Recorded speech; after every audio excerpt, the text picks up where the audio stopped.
What I want to talk to you guys today about right now is food prices worldwide. Now, I know some of you are not preppers, and that's cool, whatever. But I would suggest that you start putting a few things aside, just in case. Okay? Now, when you put things back, do not tell people what you have. All right? Don't go advertising, I got 15 cases of peanut butter. Because if they run out of peanut butter, somebody's going to want some. And if they know you got it, they're going to try and get it. Now, whether it be, I know that Joe's got it and Joe won't give me any peanut butter, so I'll turn Joe in for hoarding, or whatever. Things like that. Food prices worldwide. In July, now we're in August right now. I'm running by notes here, so you'll have to bear with me. In July, food prices across the board, I mean, everything food related, has gone up 6%. That's a big jump. You don't believe me? Go to the store and buy stuff. Grain prices, more specifically corn, have hit almost the all-time high. 2008 was the all-time high prices of corn. Okay, we're getting close to that. Since last year, corn prices have gone up 50%. 50% in corn prices. That's a lot of money. Soybean and soybean products have gone up 20% since last year. In July alone, global corn prices have gone up 23%. Globally, all across the world, everybody else who grows corn. The United States exports a lot of food, and we trade food for a lot of other things, oil and other goodies, and that's what we do. So if we start running low on this stuff, we're not going to be able to get other things, which is going to cause prices to go up for other things.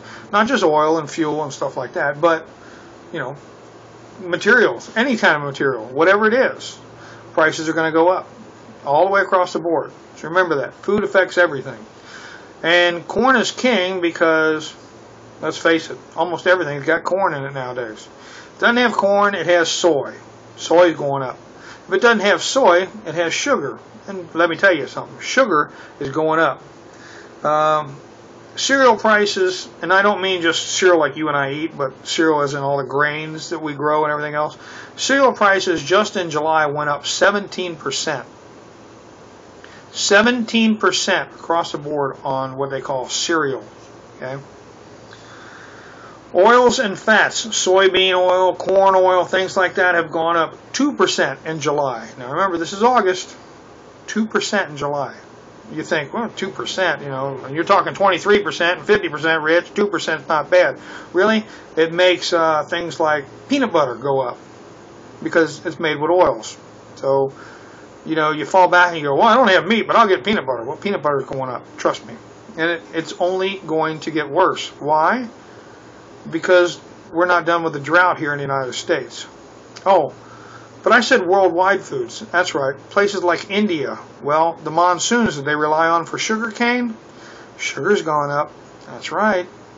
Sugar's gone up. Sugar spiked 12%. 12%. Because the monsoons in India came late, and poor precipitation in Australia, and in what we used to call, the Soviet Union, which is now just part of Russia, but Russia is having problems with their crops. It's worldwide problems, okay? Precipitation all around the world.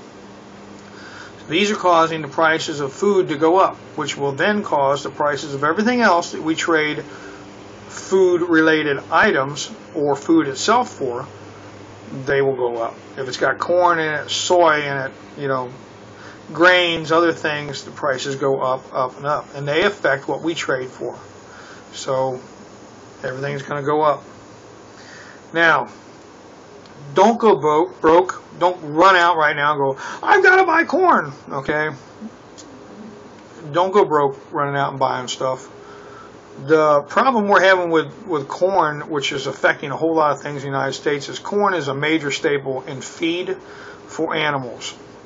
So that's why you hear about, right now the beef price is starting to go down, or is going down. It will soon start to go back up. Why? Because they can't afford to feed these animals. My friends just put their horses up for sale. They can't afford to keep the horses. They can't afford to feed the animals. Okay? So the beef industry, they can't afford to feed the animals, so they send the animals off to the slaughterhouse. The prices, the market gets saturated with beef, the prices go down. Once the beef is gone, the prices will go back up. Now we've gotten rid of the beef that we would be using later in the year because we couldn't afford to feed it now to fatten it up. So they're not making very much money.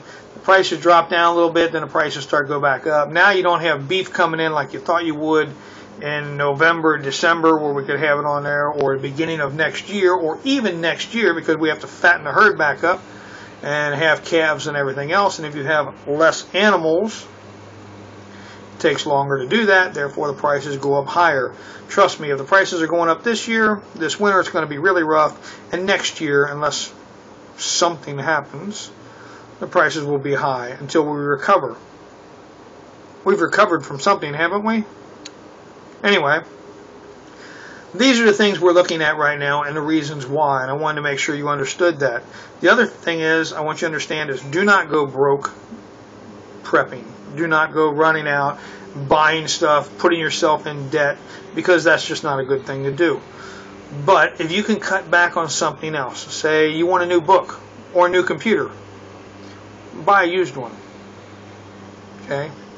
Buy a used one, save the money, buy something else. Buy, instead of buying the new computer, buy a used computer for 75% of what the new computer costs. Take that 25%, put it toward a freezer, or beef, or peanut butter, or canning, or something like that.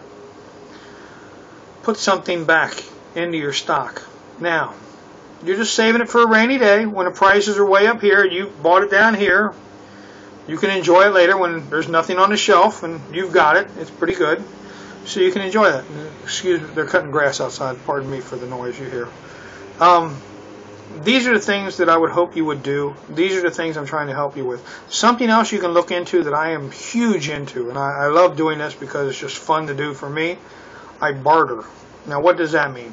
That means I trade something. Maybe I'll trade this for a new cup. Somebody needed a highlighter and I needed a cup, so I traded a highlighter and got a cup. That's bartering. Doesn't cost any money. It's something you already have, you're willing to trade. Maybe you're willing to trade a video of how to do something. So, like, say, I'm going to use AJ as an example. AJ knows how to can, and she does a great job canning. So she cans some food up and shows somebody how to can on some private videos and sends them to them with some of the canned goods that she's canned. In return, those people maybe will send her some raw things to can. Maybe like somebody's got goats, or chickens, and they want to know, can I can goat meat? Can I can chicken? Yeah, you can. Okay, well, you show me how to can meat. So AJ goes and she's got some beef or some chicken from the store, and she shows how to do it, and she sends it over so they get an idea what it tastes like and everything else. And they say, that's great, AJ, so I'll bring you a couple of chickens for showing me how to can, or I'll bring you the chickens and you can the chickens for me. I mean, there's different ways you can barter. There's different things you can do. She can do it just by teaching them. She could actually do it. She could say, well, I'll can your goat, which is a lot of canning because a goat's a pretty good sized animal. I'll can your goat for you, but I get so many jars. It's not a bad deal. She does the work. They supply the meat. She gets something at the end. Maybe that's something she wants to do. I don't know. That's an idea. Somebody's going to give you or teach you how to prep a book. They teach you how to prep. They give you a book. They teach you different things. They'll do all that stuff so you give them something else in return. Maybe a new backpack. Maybe printer paper and an ink cartridge. Trust me, ink cartridges are expensive nowadays. So, these different things. It doesn't take money to barter for things. Now, I've got stuff up for sale on the internet. I have it in barter. I use Craigslist. Craigslist has a barter section on it. I go onto the barter section and I say, well, I'll give you this toolbox if you can come up with a dehydrator. There you go. Of course, I give other options also that I'm willing to take, and cash is king, but ammo, a dehydrator, or this, that, those are some things I'm interested in, so I'll take those other things. I'll trade off some tools, a toolbox, something else I've got laying around I'm not using. It's just an idea for you. The idea is get rid of the things you don't need, get the stuff you do need, get the stuff you can use, sell off the things you don't need anymore that are just laying around the house. You don't need them. They're just there.